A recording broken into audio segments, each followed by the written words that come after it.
La Voz del Derecho presenta Foro Penal. Conduce Sergio Reyes Blanco. Una presentación de La Voz del Derecho.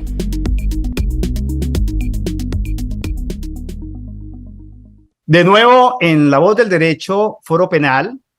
Hoy con la compañía de siempre, los doctores Daniel Largacha, abogado penalista, académico, profesor universitario, Carolina Gutiérrez de Piñeres, psicóloga, especialista en psicología forense, profesora universitaria, presidenta de la Asociación de Neurociencia en Colombia. Y nos acompaña un invitado nuevo, el doctor Jorge Amorocho Price, abogado penalista, y quien les habla, Sergio Reyes Blanco, para conversar sobre un tema coyuntural, dada la proximidad de las elecciones territoriales que se avecinan para el próximo domingo. Y por ello vamos a dedicar el programa de hoy a conversar sobre delitos electorales. Un tema que genera preocupación por los incrementos en la comisión de estas conductas y tal vez por la ausencia de mecanismos que permitan prevenir, controlar y evitar la comisión de estos comportamientos que atentan contra la democracia. La Ley 1864 de 2017 modificó las conductas electorales en Colombia e incorporó en el estatuto represor 16 comportamientos que sancionan todas esas conductas que de una u otra manera afectan el sistema democrático y el proceso electoral en Colombia. Y preocupa que para 2018, hace 4 años, el número de conductas se cifró en la suma de 3.867 comportamientos contrarios a derecho que atentaban contra estas conductas tipificadas penalmente. Y el incremento ha sido paulatino, 2018, 2019, 2020, 2022, siendo tal vez los comportamientos con mayor incidencia el constreñimiento al elector, con una suma bastante significativa, seguida del voto fraudulento y del delito contra mecanismos de participación democrática. Recientes momentos, tal vez ayer o antier, se verificaba en los medios de comunicación la captura de una persona con un sinnúmero de cédulas que hacía pues que encuadrara en uno de esos comportamientos que están tipificados en el Código Penal.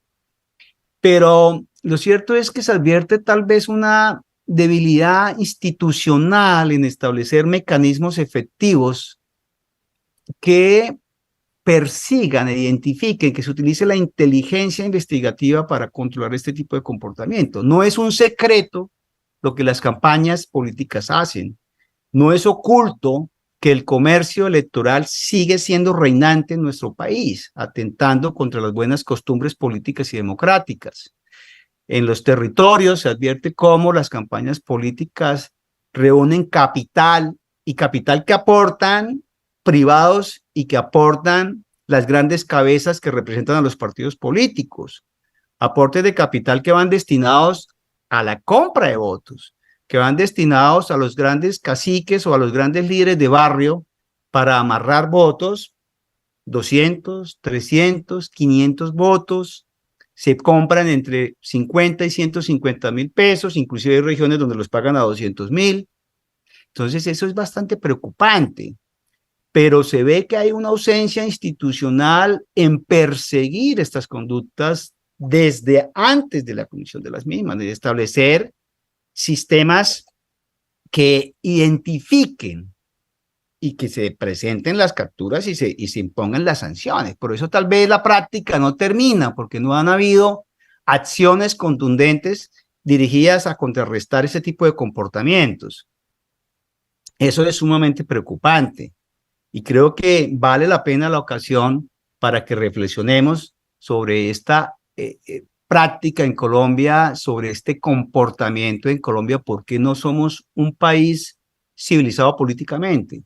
¿Por qué no somos un país en donde el voto sea la expresión libre y no esa condición acomodada a un interés, ¿por qué sigue existiendo la posibilidad de que se avalen, que es una conducta que está tipificada, de que se avalen candidatos que están inhabilitados? Es decir, en estos días escuchábamos también ese cuestionamiento, cómo hay una candidata a la alcaldía que tiene 2 investigaciones, cómo hay una candidata a la alcaldía o un candidato a la alcaldía que inclusive está cuestionado por diferentes comportamientos contrarios a derecho. Entonces, ¿hasta qué punto estamos siendo demasiado pasivos? Estamos aceptando estas conductas y desde el punto de vista de Estado y de institucionalidad no estamos haciendo lo que corresponde. Yo quisiera darle la palabra en primer lugar a nuestros expertos penalistas, al doctor Daniel y al doctor Jorge, y posteriormente a la doctora Carolina para escuchar sus apreciaciones sobre esta temática, sobre esta situación, porque realmente es preocupante la forma en que se manejan los procesos electorales en Colombia. Yo creo que en región es donde más se evidencia, en provincia es donde es totalmente a la luz, digamos que no hay vergüenza, porque se acercan a las campañas los líderes de barrio a decir, mira, en tal campaña me ofrecen tanto, pero a mí me gusta más su programa, me gusta más su perfil, me gusta más su proyecto y quisiéramos apoyarle, pero por favor, denos lo mismo que nos da la otra campaña. Y entonces eso es totalmente triste y preocupante, pero ocurre a diario. Entonces yo quisiera saber o escucharlos, es decir, ¿cómo podríamos contrarrestar ese tipo de cosas? ¿Por qué la Fiscalía General de la Nación, que es el ente encargado de investigar estos comportamientos, no crea un escuadrón especial, no crea un equipo especial para hacer inteligencia combinado con policía judicial, para hacer inteligencia este tipo de comportamientos y generar las acciones correspondientes para que se evidencien capturas, pero no la captura del hombre que cogen con las 45 cédulas, porque eso es así por montones, para ejercer las capturas de esos grandes líderes políticos a nivel nacional que son los que auspician ese tipo de comportamiento, de esos grandes empresarios a nivel nacional que son los que generan también este tipo de comportamiento y que son los que han hecho que no sea posible crear una cultura política de la legalidad para que se elija libremente y podamos entrar en esas líneas de una democracia participativa en el sentido estricto de la palabra. Doctor Daniel, y luego doctor Jorge, y luego doctora Carolina. Entonces escuchamos. Bueno, Sergio, como siempre, muchas gracias por la invitación. Es un placer compartir este espacio en La Voz del Derecho en el Foro Penal, siempre contigo, con la doctora Carolina, que grandes aportes nos hace con una visión absolutamente distinta a lo de los abogados, un poco más humana, así sea una ciencia también, pero nos aterriza en muchos aspectos. Y hoy contar con la participación del doctor Jorge Amorocho Price, que podrá aportarnos bastante en este debate, que este tipo de situaciones son un reflejo de la corrupción en nuestro país. De hecho, dentro de las tipologías de corrupción encontramos la corrupción electoral, que como bien tú señalabas, la ley 1864 de 2017 trae una modificación a nuestro Código Penal, a nuestro Estatuto Punitivo, y establece desde 3 pilares fundamentales la forma en que se va a proteger el bien jurídico de la participación política. Esa protección de la participación política por parte del derecho penal es fundamental, porque es que ese espectro tiene 3 razones fundamentales, como valor, como principio y como derecho fundamental, y que en últimas son los que configuran o permiten garantizar el pilar supremo de nuestra Constitución, que es el Estado social y de derecho. Las 16 conductas que tú mencionabas van dirigidas también a proteger la actividad electoral desde una perspectiva, desde 3 escenarios, tanto la etapa preelectoral como la etapa electoral en sí y la etapa postelectoral, porque el fraude se comete desde mucho antes de las elecciones, se empieza a establecer, por ejemplo, a través de la inscripción irregular de cédulas, la transhumancia, etcétera. En el momento como tal de depositar el voto, el fenómeno del carrusel electoral, y inclusive pues en la etapa postelectoral cuando se pueden manipular o no las actas de escrutinio, etcétera, etcétera. Ahora bien, la Corte Constitucional tiene una sentencia muy interesante que es la C-142 de 2001, que nos habla precisamente de lo que se protege en este bien jurídico por el derecho penal, es la libertad de opción política. Lo que tú decías, que el voto sea una expresión de voluntad individual, ¿sí? Que garanticemos que los ciudadanos puedan elegir sin ningún tipo de presión, sin ningún tipo de engaño, quién va a regir los destinos de nuestro país. De hecho, hay casos muy sonoros como el de Aida Merlano, por traer un ejemplo, que muestran los alcances que tienen las mafias electorales, lo que se mueve detrás de eso. Una campaña política vale una infinidad más de lo que termina el servidor público de elección popular recibiendo a través de sus salarios, ¿sí? Pero también tiene otro fenómeno escondido y es las mafias de la contratación estatal, porque en gran cantidad este fenómeno de corrupción electoral es una muestra de precisamente ese escenario contractual que se mueve a través de lograr la elección de un alcalde, de un gobernador, de un congresista, de un diputado, de un concejal, etcétera, etcétera. Lo digo en términos genéricos, pero no significa que todos los funcionarios de elección popular estén participando en estos escenarios de corrupción, pero lo cierto es que esas sumas de dinero que se mueven, ¿cómo terminan después reflejando la problemática que tiene nuestro país a través de elefantes blancos, de obras abandonadas, mediante la asignación de recursos de los entes territoriales, que tú mencionabas que es donde más se observa este fenómeno, a las grandes mafias de corrupción? Y tú lanzabas una pregunta muy sensata: ¿por qué por qué la Fiscalía no hace nada? Yo creo que ni siquiera es un problema exclusivo de la Fiscalía, así estemos hablando de delitos electorales. Yo creo que es un problema del sistema. Es un problema del sistema político y es un problema de la sociedad, que se refleja en lo normal que es. Todos hacemos chistes sobre el tamal, sobre la lechona, sobre las fiestas, etcétera, pero eso es lo que ocurre. No hay voluntad política porque a fin de cuentas quien termina elegido en un gran porcentaje es quien se beneficia de esa corrupción electoral. Sí, efectivamente lo que anota Daniel es muy, digamos, acertado para que ahora más adelante miremos en detalle cada uno de esos aspectos. Doctor Daniel, doctor Jorge, quisiéramos escucharlo en su apreciación sobre esta problemática que nos aqueja tanto y que se hace evidente por estos días dada la proximidad de las elecciones del 29 de octubre. Claro que sí, muchas gracias. Bueno, yo sí debo empezar haciendo un poquito de lo que mencionaba el doctor Largacha hace unos segundos, frente a la naturaleza de este problema. Porque si bien es cierto, lo estamos abordando desde el área del derecho penal, por supuesto con las funciones importantísimas que cumple, sí se trata, y hago eco, de un sistema político y moral. Pero trayendo un poco eso a colación, yo sí quiero llamar la atención un poco frente a cómo se ha estructurado la legislación penal o frente a estas conductas que usted muy bien describía. Y es que si bien es cierto, es muy importante, y usted lo mencionaba, tratar de, o el prevenir situaciones delictivas de carácter electoral frente a esos grandes empresarios que mueven dineros, por supuesto, corruptos en los casos determinados, frente a esos grandes ares de la mafia, de la ilegalidad.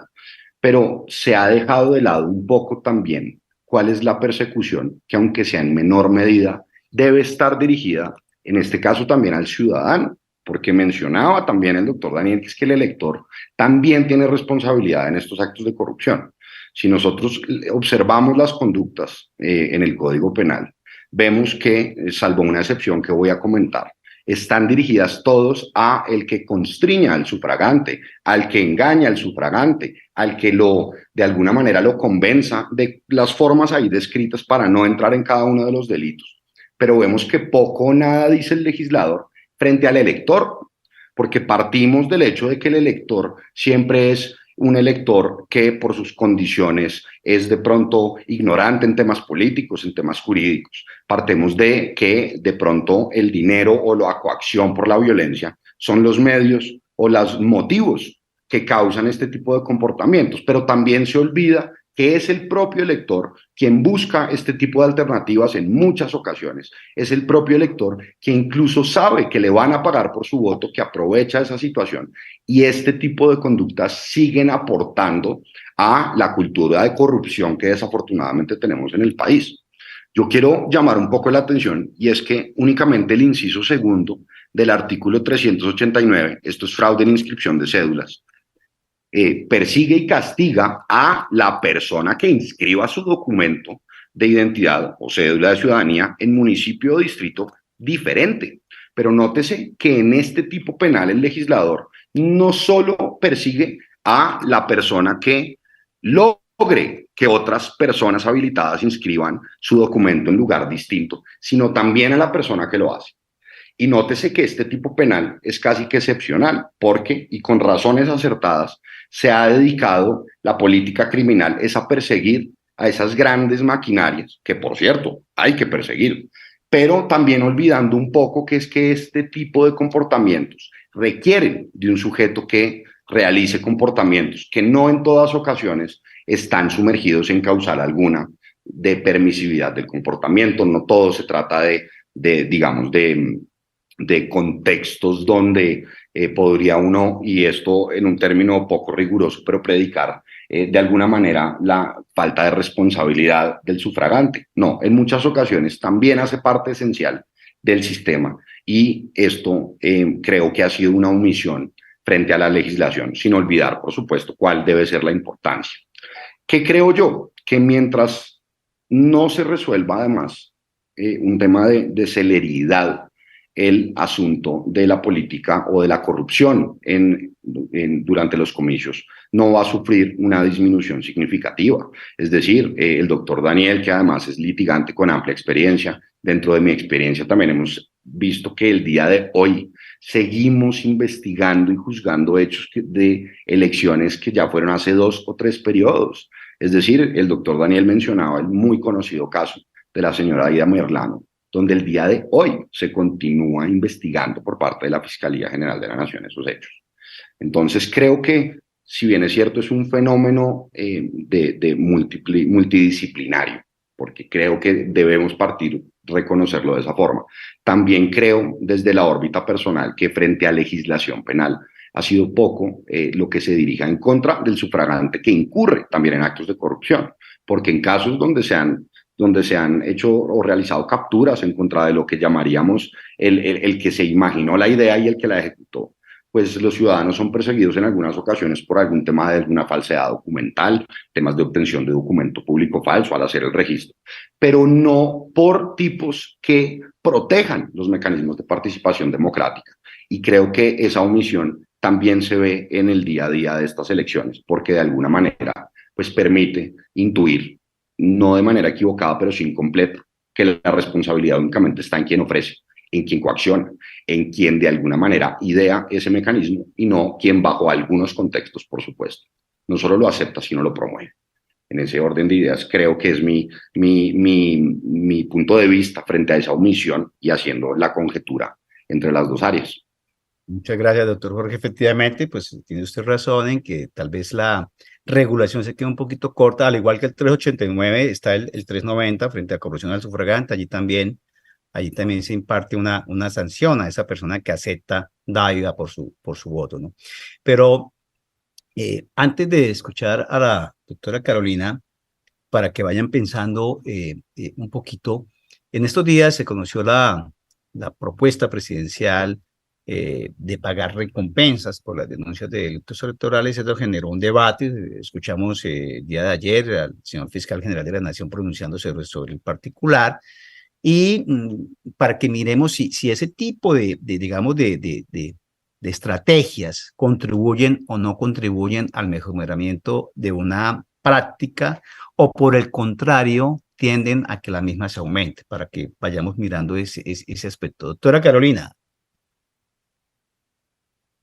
Bueno, yo quiero como hablar como de algunos aspectos más psicológicos de todo este tema de los delitos electorales y quiero empezar por algo con lo que tú terminaste, Sergio.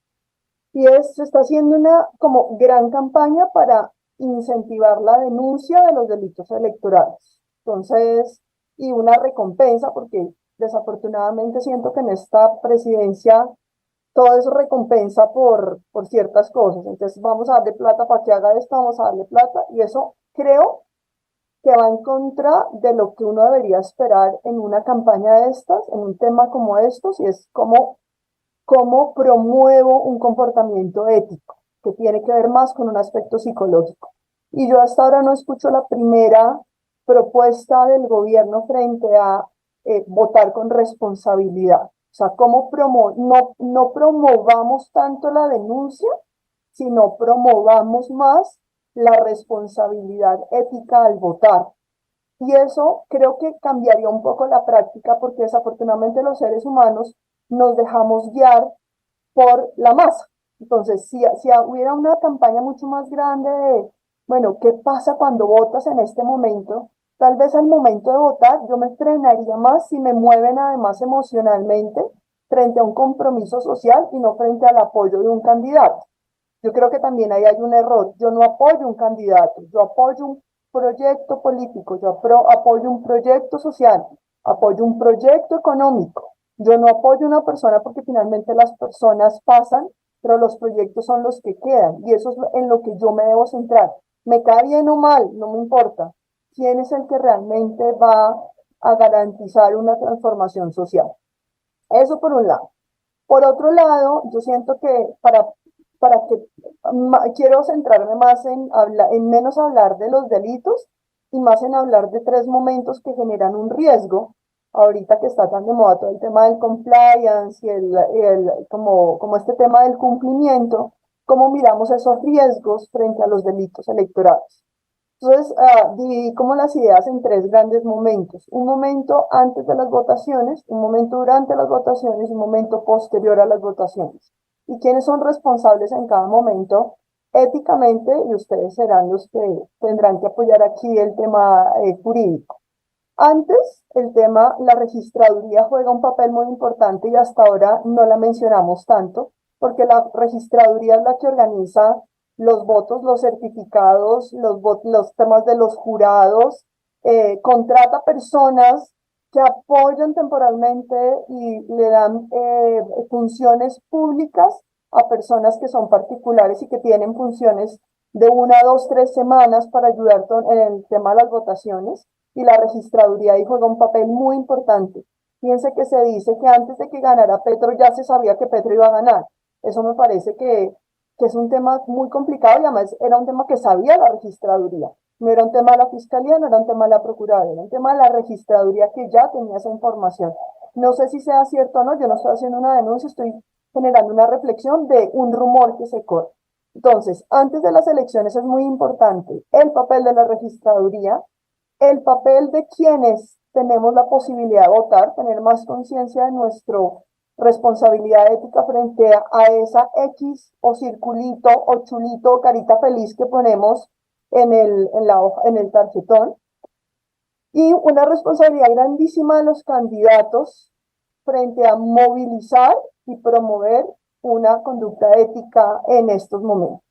Luego, durante las votaciones, el papel principal lo vamos a jugar los votantes, porque somos nosotros quienes tendríamos que tener el mayor peso frente a lo que estamos eligiendo. Y ahí también tenemos que tener más conciencia de cómo nosotros promovemos delitos electorales.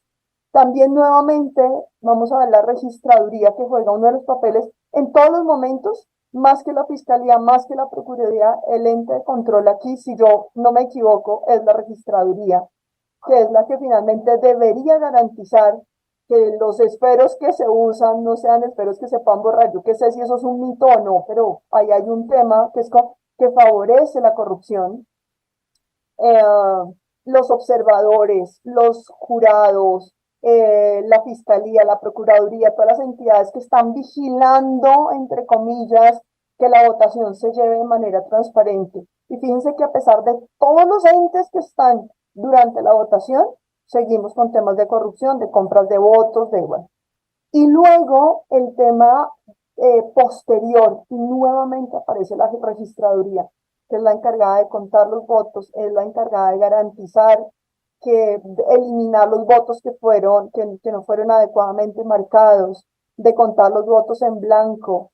Ahí el papel de la registraduría es muy importante. Yo siento a veces, puedo estar equivocada, la registraduría está muy fuera del control de otras instituciones. La fiscalía debería estar durante el conteo de votos de la registraduría. Debería haber muchos más observadores nacionales e internacionales particulares en esos momentos, y no solo la registraduría, porque ahí es donde también se cometen delitos como los fraudes electorales. Y ahí entonces, ¿cuáles son todos estos factores psicológicos? Una falta enorme de empatía frente al resto de la sociedad, porque mi voto no me afecta a mí, afecta a todo un proyecto social, a todo un proyecto político. La búsqueda de reconocimiento. Hay gente que comete delitos electorales sabiendo que los van a capturar solamente por el hecho, y esto le sonará raro, pero solamente por el hecho de tener un reconocimiento luego social. Salir en televisión, o sea, es increíble que una persona pueda cometer un delito solamente por el hecho de que después lo muestre en televisión. Y lo peor es que esa persona luego va a tener seguidores.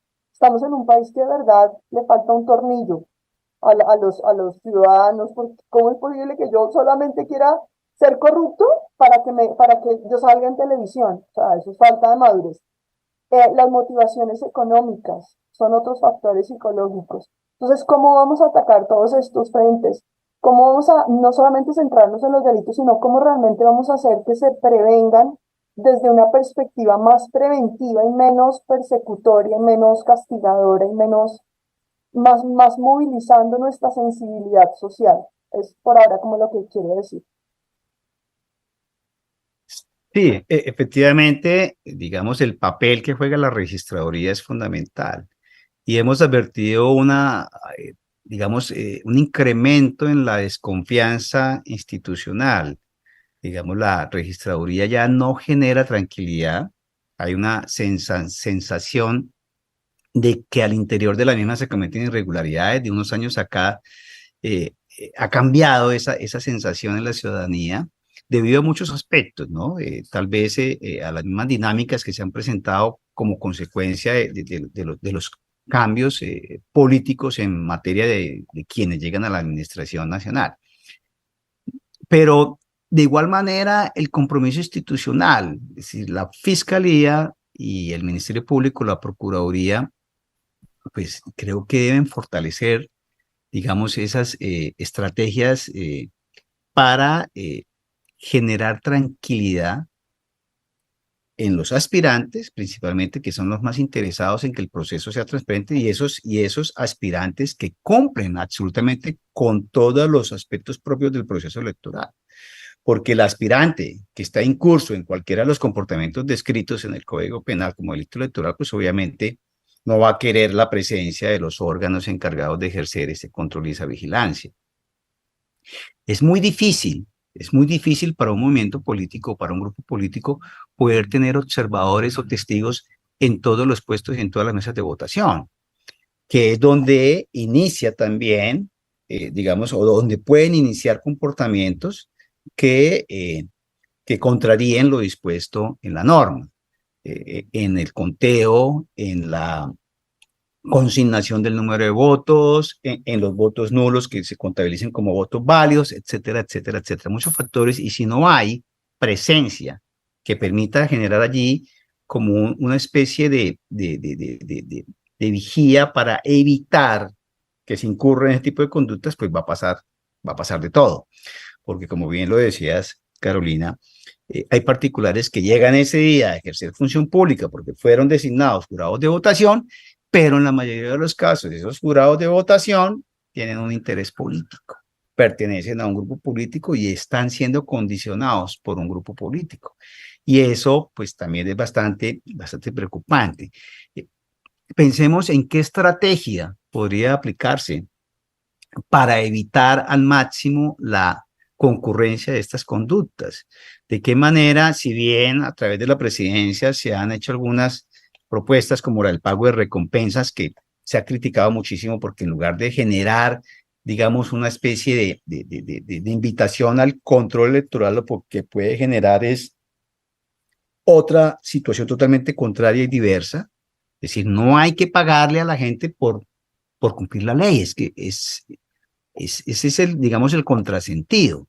Queremos crear cultura jurídica, queremos crear cultura política, queremos entrar en una cultura de la legalidad, pero tenemos que pagar para ello, cuando debería ser todo lo contrario, debería ser el cumplimiento de la Constitución frente a los deberes del ciudadano, que si advierte algún acto irregular, pues lo ponga en conocimiento de la autoridad competente sin necesidad de que a cambio de ella tenga que empezar en la obtención de un beneficio económico. Entonces, ¿hasta qué punto este tipo de estrategias pueden tener el efecto totalmente contrario? ¿Hasta qué punto estamos generando una cultura de la ilegalidad para obtener provecho económico? Entonces, yo entro en la legalidad porque la ilegalidad me da la posibilidad de obtener algún tipo de recurso. Yo creo que estamos en una fase en donde debemos repensar las cosas desde el derecho, desde la filosofía, desde la sociología, desde la psicología, porque de lo contrario creería que estamos caminando hacia el abismo, y hacia el abismo en el sentido figurado porque podemos a futuro vernos abocados a un incremento de comportamientos que la única solución que va a encontrar el gobierno para poder solucionar las cosas es sacarlos del código, es despenalizarlos, porque entonces de esa manera logramos rebajar las cifras de impunidad. Pues ese es otro aspecto que en algún momento discutimos, pero que creo que también se acomoda a este tipo de comportamiento que es el delito electoral. Entonces, en el mismo orden, sí, yo creo que en el mismo orden para seguir aquí la secuencia, doctor Daniel, le escuchamos. A ver, varios temas. Frente a lo que tú preguntabas, digamos, el pago de recompensas como tal ha sido un mecanismo utilizado para la lucha contra la criminalidad en distintos escenarios.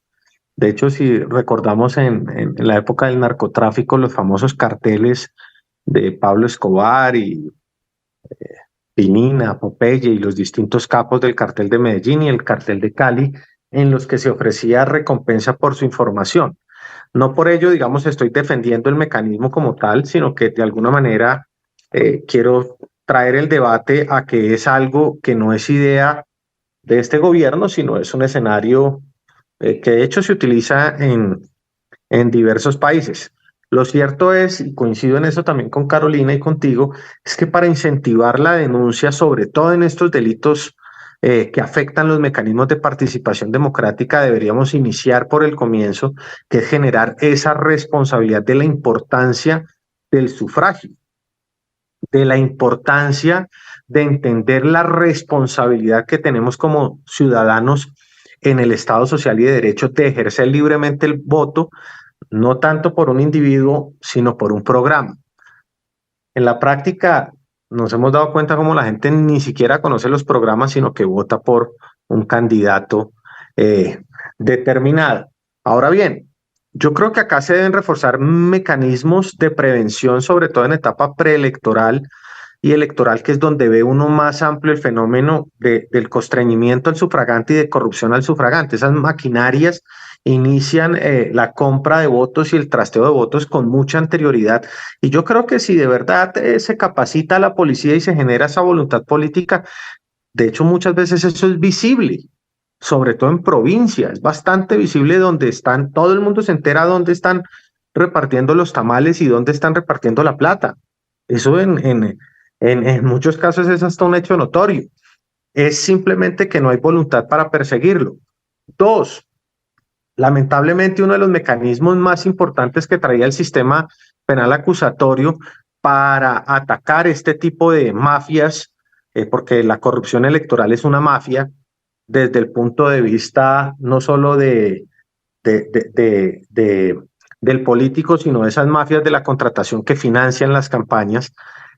Lo cierto es que los principios de oportunidad, los preacuerdos, son inaplicables en nuestro sistema procesal y ese podría ser un mecanismo fácil para desmontar estas mafias electorales que siempre se traba ese tipo de escenarios de colaboración. Y por último, de pronto simplificar la redacción de los tipos penales, porque si uno revisa la configuración normativa, tú encuentras que algunos tipos penales tienen 3, 4 modalidades. Algunas modalidades son de delitos de mera conducta, otros de delitos de resultado, que implican también una dificultad en su persecución y en esas campañas de prevención. De hecho, rara vez en las universidades, en las materias de penal especial, se enseñan los delitos contra los mecanismos de participación democrática. Y si estamos hablando que son unos comportamientos que afectan el pilar supremo del Estado Social de Derecho, que es la participación política, tanto el sufragio activo, como decía el doctor Amorocho, de quien va y ejerce su voto, pero también el sufragio pasivo, porque nos estamos olvidando de aquel candidato que termina perdiendo esa oportunidad de llegar a la administración en virtud de esas mafias electorales. Entonces yo creo que es un tema mucho más amplio del cual solamente nos acordamos los ciudadanos y el Estado cada vez que hay elecciones y unos días antes.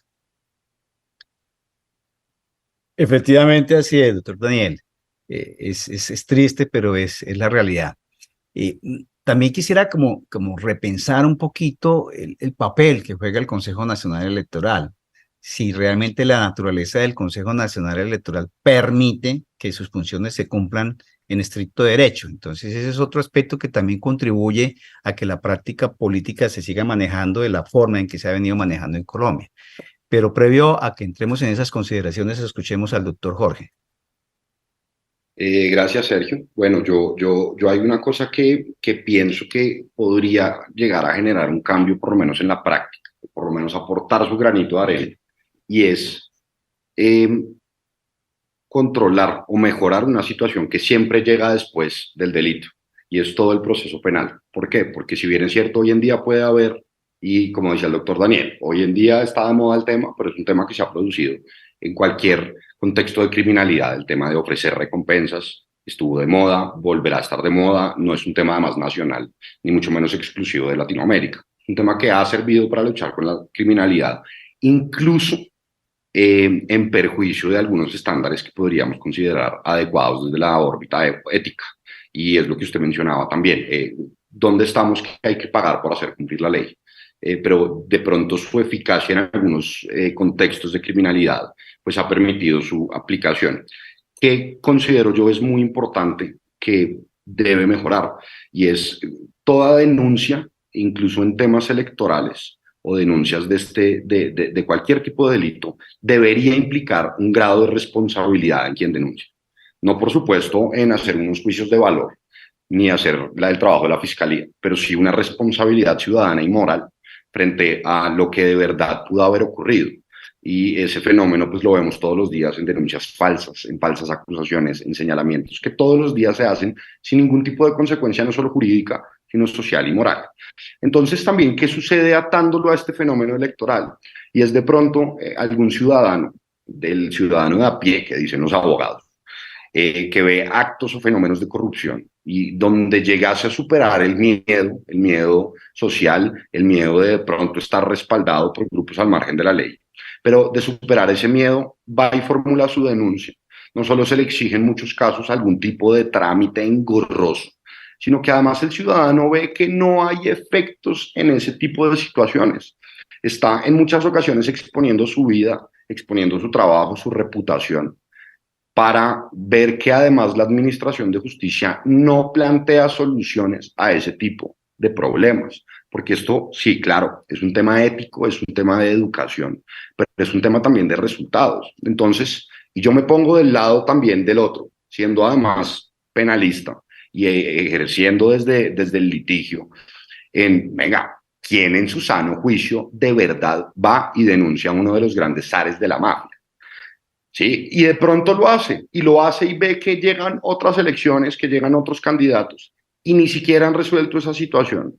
Se complica también para el ciudadano, también ese ciudadano, que yo ya hablaba de pronto del que hace actos de corrupción, pero en este caso ya del ciudadano comprometido con su país, comprometido con las cosas que se hagan bien, cuando no hay celeridad, cuando la celeridad es casi nula. Y eso además me permite abordar un poco el tema de, es que todo el mundo sabe qué ocurre. Todo es un secreto a voces. En las ciudades, incluso pequeñas, no necesariamente tienen que ser municipios pequeños, pero en ciudades con alguna población importante, se sabe, es un secreto a voces dónde están las casas donde reparten la plata, desde dónde se hacen esas situaciones. Pero repito, es un tema que requiere también de resultados por parte del Estado para envalentonar a ese ciudadano honesto, para envalentonar al ciudadano que está en contra de la corrupción, que le importa su voto, a hacer ese tipo de denuncias. Porque no solo es luchar contra los ofrecimientos, la coacción, el miedo, sino además contra la falta de eficacia, donde lo que termina sucediendo es que de pronto, así sean 10 años después, sale algún personaje absuelto por falta de celeridad, o absuelto o por prescripciones, o por lo que se nos pueda ocurrir, y lo hablo desde la defensa, y se encuentra con el ciudadano que lo denunció, victorioso ante la inoperancia. Entonces, creo que eso también es una situación que más allá de la educación que se puede hacer desde el área, que creo que es lo más importante, también tiene que permitirse al ciudadano que sepa que el Estado está con él, y no que el Estado simplemente va a ser inoperante y él va a tener que arriesgar su vida, su reputación, trabajo, es decir, cualquier circunstancia que se nos ocurra, por algo que no va a generarle algún resultado. Creo que es un tema importante para mejorar, por supuesto, y no va a cambiar de un día para otro. Sí, efectivamente. Y en provincia, digamos que es mucho más preocupante la situación, porque en provincia las personas muchas veces se abstienen de denunciar precisamente por ese factor, porque hay desconfianza en el sistema, en que no se den los resultados que se esperan, y segundo, en el señalamiento que se pueda generar en contra de quien denuncia a futuro cuando esa persona no va a terminar siendo sancionada porque resulta que la investigación no llegó a un feliz término. Entonces, se genera ahí un problema bastante preocupante para esa persona que en determinado momento toma la decisión de colocar una denuncia por un delito electoral.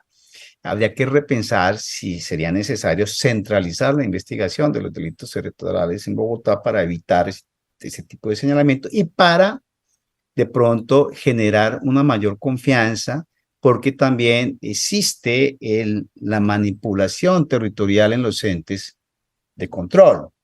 No es un secreto que Fiscalía General de la Nación, que Procuraduría General de la Nación, a nivel territorial, quienes la dirigen, quienes la componen, quienes forman parte del sistema, obedecen a pautas o a cuotas políticas, y eso también hace que, pues, que no se genere una confianza total en los entes de control a nivel regional.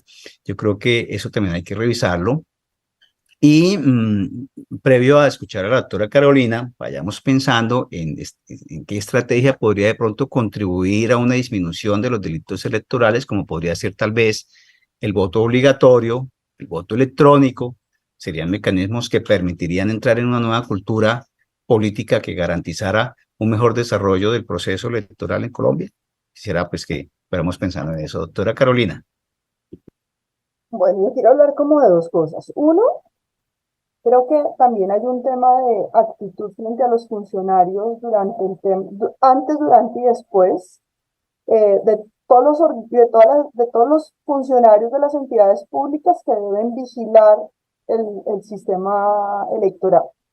Y es que yo recuerdo dos cosas. Una, lo voy a decir abiertamente, eh, durante la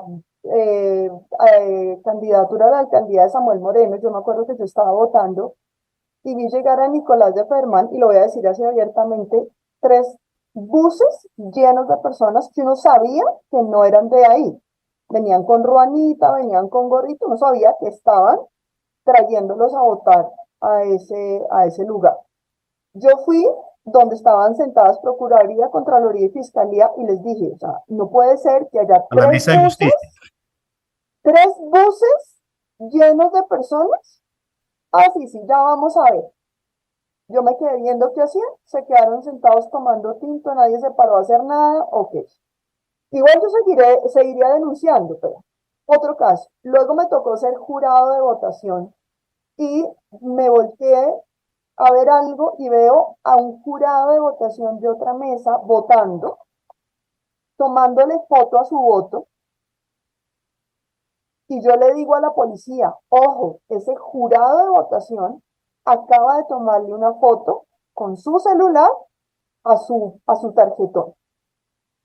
¿Qué pasa? Yo estaba, siempre me toca Nicolás de Federman, y la persona que había tomado foto era una persona que se veía como muy, voy a decirlo en términos coloquiales, muy play. Y la policía ni se acercó a nada. Así ahorita vamos a ver, ellos inmediatamente debieron haberle pedido el celular y debieron haberle, o hablar con la fiscalía, debieron haber pedido, no sé cómo funcionaría ahí, pero tampoco pasó nada. Porque también uno escucha a los funcionarios de Procuraduría, Fiscalía, Contraloría, que tienen demasiado trabajo, diciendo, me tocó este fin de semana dentro de las votaciones. No hay una responsabilidad, no hay un compromiso frente a lo que significa vigilar un tema, un día electoral. Me tocó, y eso significa más carga, porque donde ellos investiguen un delito, a ellos les toca la carga de llevar ese proceso. Y me uno a lo que decía el doctor Jorge, porque a mí me ha tocado analizar las declaraciones de testigos sobre temas de votación, de temas de delitos electorales, y yo noto que las pruebas, no solamente es que la forma de tomar, es que se pierde la prueba, porque hay cámaras en ese momento, hay formas de vigilar, y la prueba, cuando ya investigan, no solamente por la celeridad, es que las pruebas no se recogieron adecuadamente y la prueba se pierde. Y entonces después solamente me quedo con la declaración de los testigos, que en últimas, aquí se ha vuelto muy fuerte, pero en últimas no debería ser la prueba más importante, porque el testigo tiene fallas en su memoria y en la forma en que procesó la información. Y ahora, solamente para dejarlo en el debate, sumémosle lo que se nos viene ahorita, que ya empezamos a ver. Lo escuché antes de empezar el programa, pero lo hemos venido trabajando esta semana en 2 congresos en los que estuve. El impacto que va a tener la inteligencia artificial por lo menos ahora, sobre las campañas. Y eso no lo habíamos venido a ver, no lo habíamos visto venir, pero apareció una inteligencia artificial suplantando a un candidato, diciendo cosas con su voz, porque es que ahora yo puedo suplantar fácilmente con realidad virtual aumentada a una persona. O sea, podemos estar aquí los 5 y luego, los 5 incluyendo a quienes nos apoyan el programa, y nos pueden estar perfectamente ya haciendo dobles de nosotros, en realidad aumentada, tomando nuestras voces y luego tergiversando todo lo que hemos dicho. ¿Cómo vamos a empezar a controlar? En el Código Penal creo que no aparece nada en contra de la inteligencia artificial, hablando, falsificando información entonces ya no solamente, doctor Daniel, vamos a tener que reorganizar los delitos, sino meterle los que se van a cometer con inteligencia artificial, realidad aumentada y todo lo que viene con el tema de cibercriminalidad y metaverso, que va a ser mucho más complicado, porque eso es un tema que en 4 años, cuando vamos a sentarnos acá, va a ser más complejo de lo que está haciendo. Sí, efectivamente, y lo estamos viendo ya, estamos viendo cómo en las campañas, otras campañas utilizan hackers para aumentar el número de seguidores de las otras campañas y de esa manera bloquear la posibilidad de multiplicar los mensajes que están tratando de difundir a través de las redes sociales. Eso es una guerra sucia que se está haciendo en las campañas, que es muy difícil de comprobar para efectos de responsabilidad, pero que se tienen que ir ya empezando a gestionar las estrategias para poder identificarlos y generar las sanciones correspondientes, porque es gravísimo y es una realidad a la cual nos estamos enfrentando. Desafortunadamente se nos está acabando el tiempo. Este tema pues genera muchas inquietudes y muchos aspectos que son importantes tocarlos, pero el tiempo se agota. Entonces, para cerrar en 2 minuticos cada uno, por favor, ¿qué estrategia podríamos repensar para efectos de contribuir en una disminución de estos comportamientos que atentan contra el proceso electoral? Yo les decía, ¿es posible que el voto electrónico o el voto obligatorio ayuden a contrarrestar esto o por el contrario generarían la posibilidad de un aumento en este tipo de comportamientos? Entonces, quisiera, digamos, que ustedes expresaran su postura sobre este particular en 2 minuticos, porque ya me indicaron de cabina que el tiempo se nos está agotando. Mira, yo muy cortico, Sergio, quería poner un ejemplo del desconocimiento que hay sobre los delitos electorales. Hemos visto en esta campaña que el Consejo Nacional Electoral ha revocado varias candidaturas, ¿sí? Y vemos cómo algunos de los candidatos han solicitado que se contabilicen sus votos. Y de hecho el artículo 389A nos habla de la elección ilícita de candidatos y nos dice que el candidato que participe y que resulte elegido, ¿sí?, estando inhabilitado, incurrirá en un delito. ¿Cómo será el desconocimiento que públicamente hay funcionarios candidatos ciudadanos que están pidiendo que los contabilicen, pese a que los entes de control y el Consejo Nacional Electoral están señalando que no cumplen con esos requisitos, que están inhabilitados? Si tú miras el artículo 389A, dice: el que sea elegido para un cargo de elección popular estando inhabilitado para desempeñarlo por decisión judicial, disciplinaria o fiscal, incurrirá en prisión de 4 a 9 años.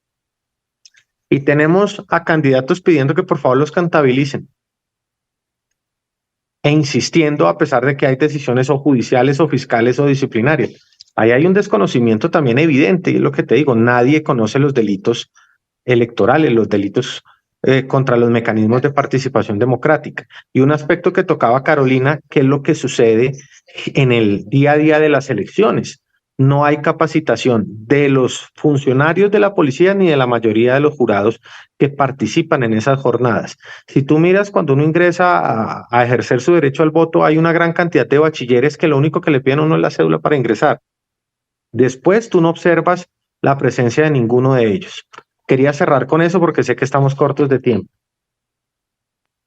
Gracias, doctor Daniel. Doctor Jorge.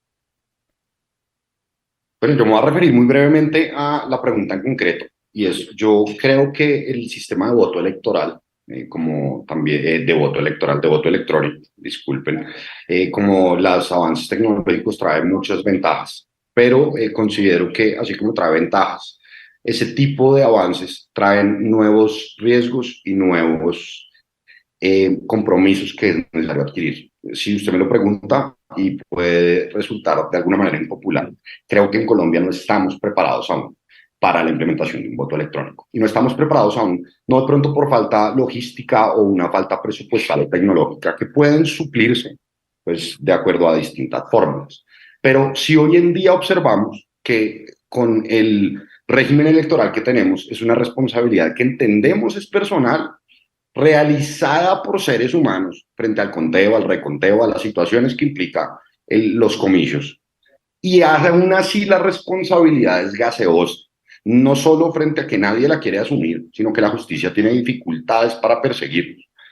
Yo sí me imagino de manera, por lo menos el día de hoy, lamentable, cómo sería esa responsabilidad cuando nazca una nueva excusa para el país de las excusas, y es que fue una inteligencia artificial, es que fue una máquina. Y nosotros, y yo por supuesto, no desconozco de ninguna manera los avances y los beneficios de la tecnología, pero también el reconocer esos beneficios implica reconocer nuevas responsabilidades. Y es que las máquinas, y perdónenme lo coloquial, también se equivocan.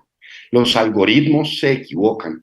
Y si hoy en día es difícil poder endilgar y reconocer responsabilidad incluso política, yo no me imagino dónde llegue el señor máquina a quitarnos todos los problemas de encima y esto simplemente se vuelva un problema La máquina se equivocó, la máquina falló, y mientras hacemos algo para eso, así seguimos. Creo que estamos muy quedados en las responsabilidades que implicarían la implementación de tecnología para estos efectos. Muchas gracias.